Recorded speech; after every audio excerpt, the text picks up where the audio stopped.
श्री स्वामी समर्थ मैत्रिणींनो, आज फ्रीज साफ करता करता सर्व भाज्या थोड्या थोड्या राहिल्या होत्या, त्या सर्व चिरून घेतल्या. आता ह्या सर्व भाज्यांना एकत्र बांधण्यासाठी म्हणून हा पदार्थ बनवण्याची माझ्यावर वेळ आली.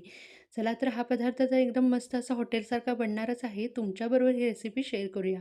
इथे मी सर्व भाज्या चिरून घेतलेल्या आहेत. त्या पण तेलामध्ये थोड्याशा अगदी क्रिस्पी होण्यापर्यंत भाजून घ्यायच्या आहेत.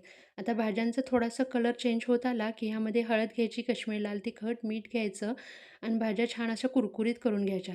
आता भाजीच्या फोडणीसाठी तेल तापत ठेवलं होतं. जिरे 1 चमचाभर घ्यायचे, त्यानंतर खडे मसाले त्यामध्ये घ्यायचे आणि अशा प्रकारे कांदा आपल्याला त्यामध्ये भाजत घ्यायचा आहे. असा थोडासा मी मोठा कांदा चिरला आहे. तुम्ही अगदी थोडासा बारीकही चिरू शकता. कांदा भाजत आहे तोपर्यंत आपण भाजीचा मसाला बघूया. इथे मी 2 चमचे बेसन घेतलेलं आहे. मोठे 2 चमचे बेसन घ्यायचं. काश्मीरी लाल तिखट, हळद घेतली आहे, धना जिरा पूड, थोडासा किचन किंग मसाला घेतला आहे. थोडीशी आमचूर पावडर घ्यायची. आमचूर पावडर जर नसेल तर चाट मसाला घेतला तरीही चालेल आणि मसाला पाण्यामध्ये भिजवून घ्यायचा. आता आपल्याला हा मसालाही ह्यामध्ये घ्यायचा आहे आणि 2 टोमॅटोची प्युरी करून आपण ह्यामध्ये घ्यायची आहे. मीठ घ्यायचं मसाला भाजण्यासाठी. आता टोमॅटोची प्युरीही घेतली आहे.